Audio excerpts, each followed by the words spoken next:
I can't get my dog to sit calmly, even indoors. Okay.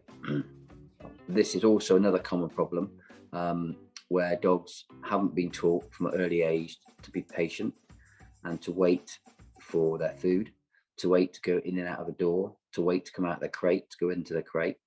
So this is a really simple thing to start to master.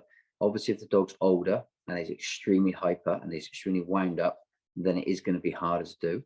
But if you've got a youngish dog and he lacks patience and won't sit still, then we can start doing this at feed times. Now, a puppy is fed 3 to 4 times a day. So you've got 3 or 4 opportunities every day to make your dog sit patient in a controlled way to get his reward, his food. So it's the food manners, it's the BG foundations. I've been using these methods for decades to get my dogs to sit, relax and calm and patient. Whilst they're sitting, relaxed and calm and patient, they're trusting and believing me. So their bond and partnership is growing within me because they know I'm going to give them commands shortly for their good behavior. So I'd like you to start with getting your dog to sit for its food. And I want you to build that time up until you can leave the room, come back in the room, and maybe another dog eat or pick the food up, move it around the room somewhere else. And then again, leave the room, call the dog away from the food, move the food. There's so many opportunities you can do this at home. I'm just giving you a couple of scenarios here. Once you've mastered it in the kitchen and it's doing it, I would say 95, 99%, and you're really happy, the dog is controlled and calm, relaxed around feed times, I like to start doing outside. What I don't want the dog thinking is that I'm trained indoors and when I'm outside, I do what I want.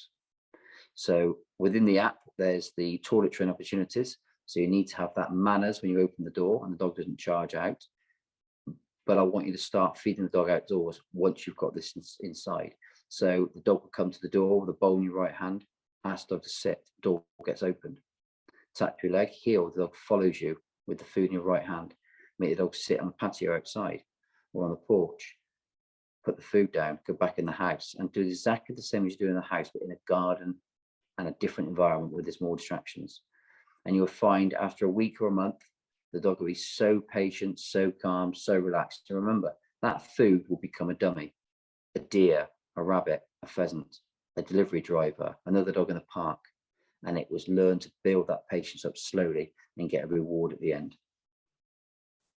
And the reward doesn't always have to be in that bowl. They can recall back to you and get some kibble from your hand and maybe never let them have the bowl. So there's so many opportunities you can do. You need to work out your own dog, its own temperament. And once you've worked that out, you work out what's best and what makes it tick, what it enjoys the most.